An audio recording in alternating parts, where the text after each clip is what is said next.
Hi everyone, welcome again to another video, and for today's reading, let's do a bonus reading para sa Cancer. So if you have Sun, Moon, Venus, Rising, or even Saturn placements, or you have a strong Cancer placement sa iyong birth chart, this video might be for you. So let's check what's your messages. Cancer, we have Two of Pentacles. But before I proceed, I would like to say thank you so much sa mga bagong subscribers, followers ng ating mga social media accounts. I would also like to say thank you din sa ating mga repeat clients, sa mga nagpapa-private readings. Thank you so much, guys.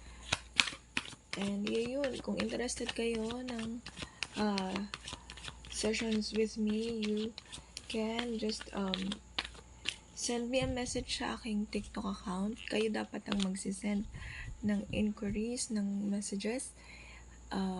Be aware po sa mga scammers. Hindi po ako nagme-message para magpa-reading kayo. Dapat kayo po ang magme-message. So, ayun, let's go back. Cancer, ano ang messages for you?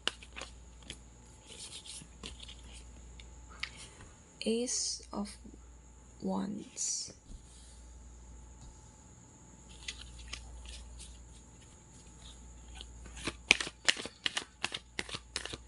For some of you here, meron ako nakikitang energy of undecided, or maybe hindi kayo gumagalaw kahit andyan na yung mga opportunities.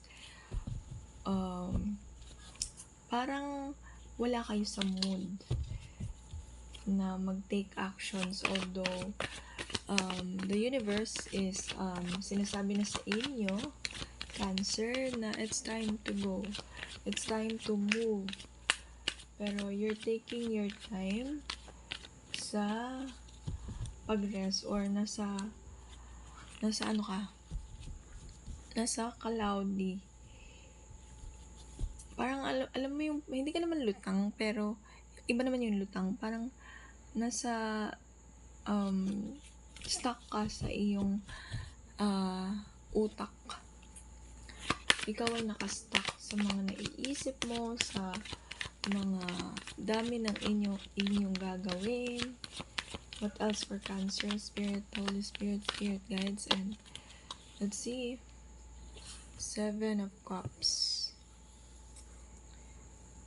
Ayan. Medyo madaming responsibilities lately ang mga Cancer, or kung ikaw man ay isang Cancer placements na nanonood na to. Five of Cups. We have also here, ayun nga, gaya ng sabi ko kanina, kahit na presented na ang opportunities, ang sign to move, para gumalaw na, medyo andito pa rin kayo sa estado ng pag-iisip, pagmumuni-muni, pagbabalanse. You're not ready to take actions yet, pero for some of you here, parang andun pa rin kayo sa estado ng may na-miss kayong opportunity, or may natapos na relation in terms of love. Parang hindi pa rin kayo maka-move or maka-let go from that energy. Kaya medyo naka-stuck or nasa pagpapahinga state or estado pa rin kayo. Binabalanse niyo yung mga bagay-bagay, yung mga nararamdaman niyo, Cancer. Kaya medyo wala masyadong paggalaw. Seven of Swords. For some of you here, nagkaroon ng betrayal, nagkaroon ng dishonesty, pagmamanipula, I heard, manipulate, and parang, hindi naman parang, pero yung katawang lupa mo, yung soul mo, yung energy mo is not yet ready to begin because you're still grieving. You're still wondering bakit nangyari yun sa'yo. And for some of you here, this is a romantic situation. Kung ikaw ay naipit sa third party, kung ikaw ay biglang iniwan sa ere, pinagpalit. Parang naguluhan ka kung saan nanggaling yun. Para siyang balang bigla na lang lumusot sa katawan mo. Na kahit bantay sarado ka naman, natamaan ka pa rin ng isang masakit na bagay. Kaya nasa state of shock ka pa. What else? It's okay to grieve, it's okay to mourn, or maging emotional in terms of this kind of state ng buhay. Kung nasa estado ka ng buhay mo ngayon na ayaw mo munang gumalaw or gumawa ng kung ano-ano, okay lang yun. Kasi parte yun ng proseso ng healing mo. Huwag mong madaliin, hindi lang para sa cancer to, kundi para sa lahat. Huwag mong madaliin yung healing mo, pero huwag ka rin sana ma-stuck. Paunti-unti gumawa ka ng paraan para maalis yung utak mo sa kung nasaang stagnation ka ng buhay mo ikaw ngayon.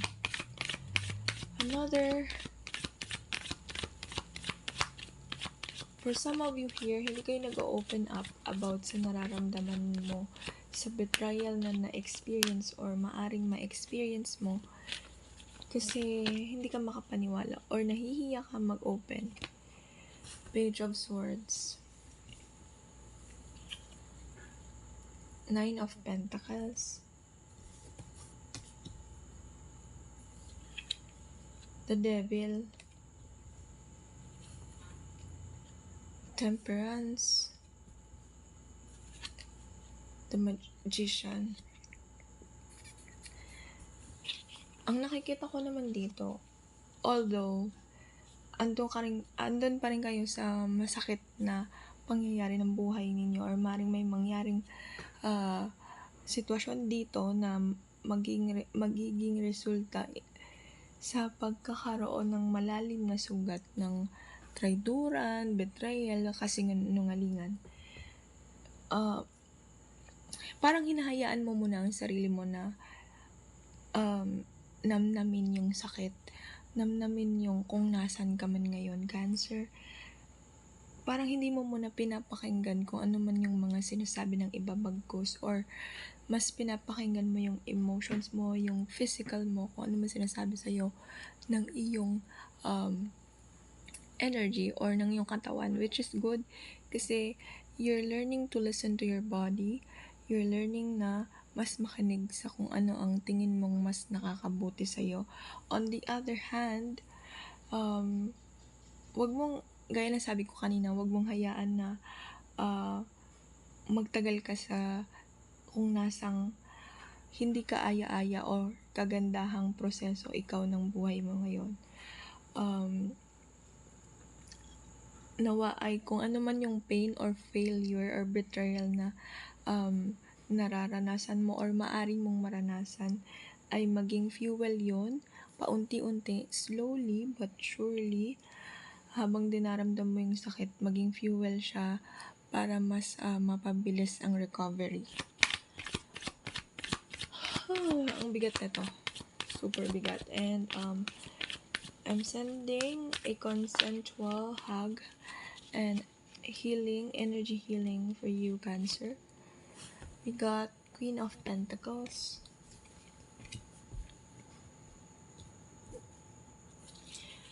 this is your outcome. 10 of Wands, 6 of Wands, Page of Cups, Queen of Wands. Okay, for your outcome naman, mas magkakaroon ka ng disiplina sa sarili, or after ng iyong isolation or pagpili ng pag-iisa kasi gusto mo ngang damdamin yung sakit. Gusto mong maunawaan mismo, maintindihan sa sarili mong paraan kung bakit at paano mo siya malalagpasan, bakit mo siya pinagdaraanan, mas magkakaroon ka ng disiplina sa sarili na pagtibayin yung sarili mo, especially if you're someone na focus ka sa, gusto mo nang mag-focus sa goal mo, or ikaw ay isang tao na bago pa man nagkaroon ng masasakit na pangyayari is may progressive kang career, progressive ka when it comes to, or productive and progressive ka when it comes to your school, sa iyong trabaho, sa sariling buhay mo. And after mong maranasan yun or pasanin yun ng halos ikaw lang lahat, kasi ang nakikita ko man lahat ng elements dito, pero konti lang yung element of air, which is the communication, which is intuitively, I see that as ikaw yung tipo ng taong hindi masyadong ma-share sa mga hinanakit or nararanasan mong failures or pain sa buhay. But this time, you will learn to unload that one, and you will find community or people that can really open your mind, your heart.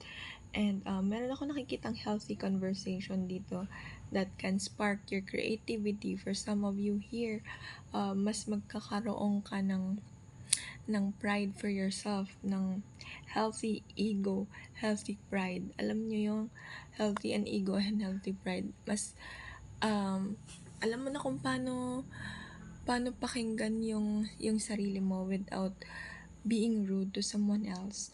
Alam mo na kung paano i-state or sabihin or i-communicate yung gusto mo without being rude to somebody else around you. And you are learning also to listen to the people around you without playing small.